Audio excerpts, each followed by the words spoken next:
February 14, 2025, Araw ng mga puso. Bago lumabas ng garahe, nabasa ko ang balitang ito. Napaisip ako, hindi ba ganito naman talaga na pwedeng mag-cancel ang mga immigration officer or border security kung ang tingin nila ang isang tao ay hindi dapat pumasok sa Canada? Well, baka nagbago dahil doon sa threat ng US sa tariff. Teka, ituloy natin at lagi namang may dalawang muka sa isang kwento o balita. Pasok, intro.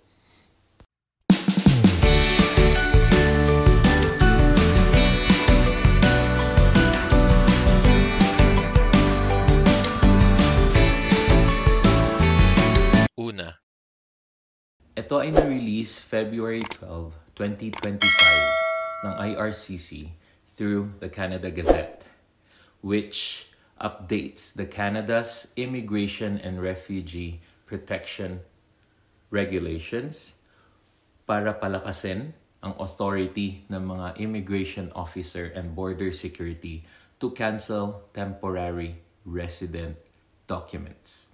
Ano nga ba at sino-sino ang mga temporary resident? Alam natin to.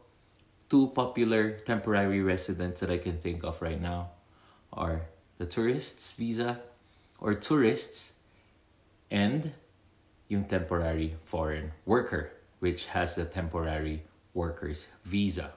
With this updated regulations, the border security or the immigration officer has the authority to actually cancel kung ano man yung hawak nyong for tourist visa. It's the ETA, which is the Electronic Travel Authorization.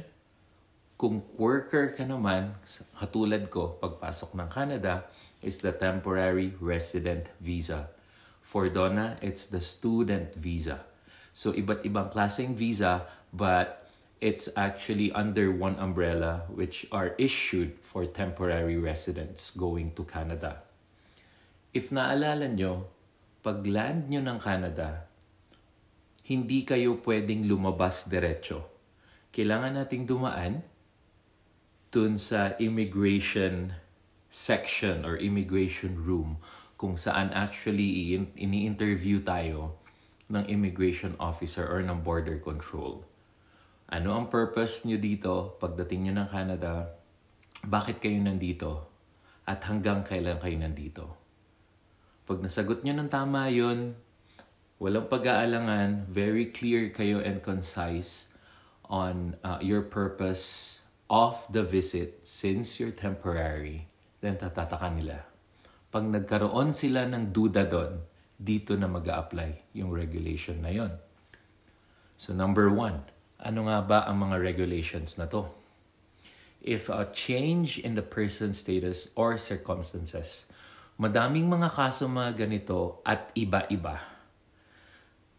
For example, nag-iba yung pangalan, may ibang detalye kang nasabi dun sa immigration officer na taliwas or salungat dun sa pag-i-issue nila ng temporary visa mo, or may mga past offenses ka, or isa ka sa mga tinuturing na inadmissible to Canada. Explain lang natin kung paano ka magiging isang person na inadmissible sa Canada.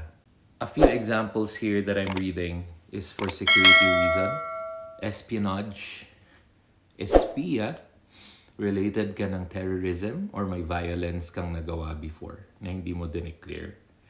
Human rights or international rights violations, war crimes, basically masamang tao ka.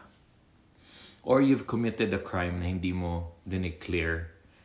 Financial reasons na hindi mo kaya palang isupport ang sarili mo dito. So remember, nung nag-a-apply tayo ng student visa and work permit, in our case, meron talaga dong section na i-fill in mo na ilalagay mo lahat ng financial resources nyo.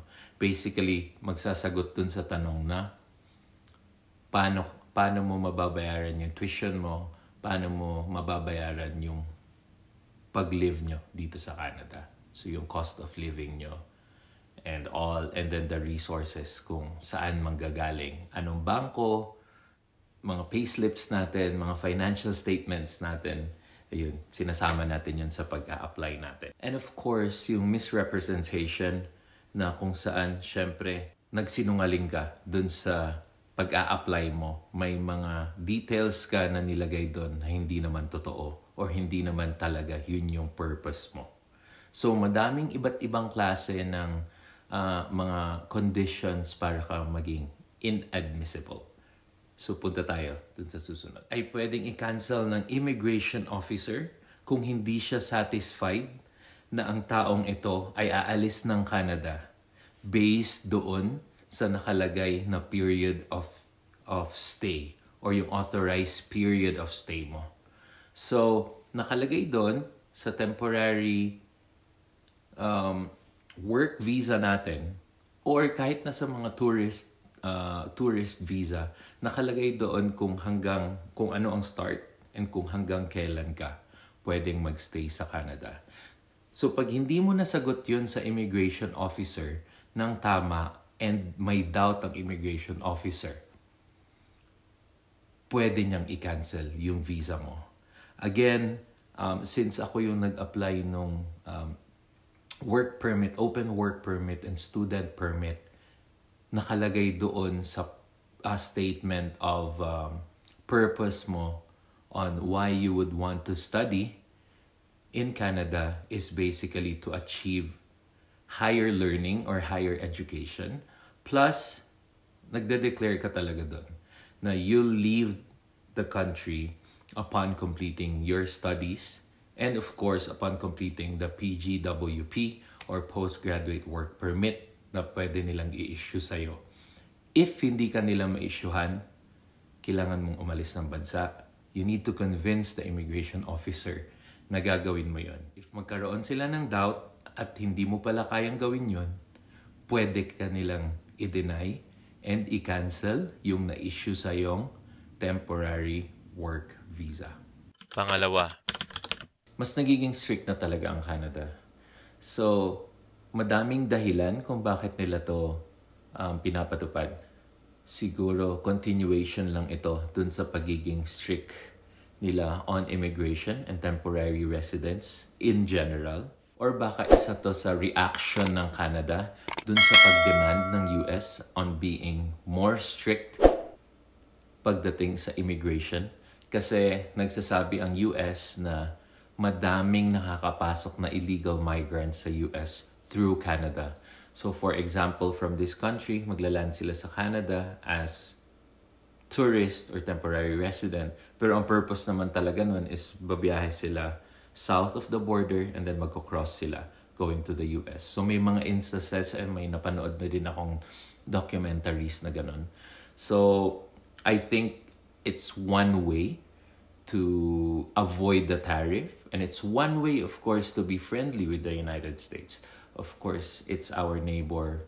You need to help them as well. so ano ang dapat at tamang gawin? Isang way talaga na lagi kong sinasabi din kay Donna, and we always work this out, is kahit na saang bansa kami pumunta, kung pwede na hindi kami magdala ng pagkain, ay hindi talaga kami magdadala ng pagkain. For example, we go to Australia. When we went to Canada as well, this is what we did. We never brought any food. Kasi isa itong entry or pwede itong simulan na tanungin ka ng officer na bakit ka may dalang pagkain. Very simple siya. Pwede mo ngang hindi siya i-relate. Pero lagi kong sinasabi and lagi kong tinatandaan na once na na-question ka ng immigration officer, start na to. One question leads to another, leads to another, leads to another. Okay lang kung hindi ka nagkakamali. Pero once na nagkamali ka dun sa isa sa mga sagot doon, magkakaroon na sila ng doubt. And when they have doubt, mas madaming questions na itatanong pa. So isa to sa iniiwasan talaga namin. Another point to add is kung turista ka at tourism talaga ang punta mo sa Canada, gumawa ka ng paraan na magmukha kang legit na turista. Ibig sabihin, mag-book ka ng tickets ng mga tourist spots. Mag-ready ka ng itinerary. Pag tinanong ka, where are you going at this day, how many days would you be here or would you be staying in Canada? You should be able to answer those questions really fast without even thinking. Kasi, for the officer, if you're coming from the Philippines, you're gonna be spending a lot going to Canada. And pag nagtanong sila kung saan ka pupunta or magsistay sa Canada, you should be able to answer that question right away. Kasi nakaplan ang tourism mo, ang pagiging tourist mo sa Canada. Hindi naman bigla ka na lang gumising after 1 week, pumunta ka na ng Canada. No. Hindi talaga yun sila maniniwala. So kung tourist ka, maging turista ka. Prepare your itinerary, book hotels, book tourist spots kung may mga tickets na need. And then you should be familiar kung saan ka pupunta. Whether going to Banff, whether you're going to Vancouver Aquarium, whether you're going to Whistler, whether you're going to a tour in Canmore, you need to have those details readily available. And kung pwede, dapat memorize mo siya. Last point, kung temporary worker ka naman, or may temporary work visa ka, kung pwede, huwag ka nang lumabas ng Canada muna. Iwasan ang trip outside of Canada na pagbalik mo, pwede kang tanungin, why are you here? Again, temporary visa ka, you're working here, you're working there, you have all the details. But number one key is, again, prevention is better than cure. Kung pwede naman na hindi ka umalis ng Canada at dyan ka lang magsistay sa lugar mo at mag-work ka lang na mag-work, wala namang emergency, wala namang life and death situation na bakit mo kailangan lumabas ng bansa, please, just stay there. At kung kailangan mo talagang lumabas ng bansa, be prepared for the details. All the papers should be there with you. Madaming papel siguro ang kailangan talaga ng mga temporary workers. Lalo na pagpupunta ka ng Manila. You need to have that OEC. You need to have those, tax declaration. Again, nakakatakot na mga documents. So, kung pwede, prevention is better than cure. Kung hindi mo namang kailangan umalis ng Canada, huwag ka na munang umalis ng Canada. Kasi nagiging strict nga ang policies. So I hope everyone learned something. For sure, madami akong natutunan din. And if you like this video, please don't forget to like, share, and subscribe to Alba Fambam YouTube channel. Maayong buntag sa inyong tanan, maayong gabi sa Pilipinas. Thank you for watching and see you on the next video.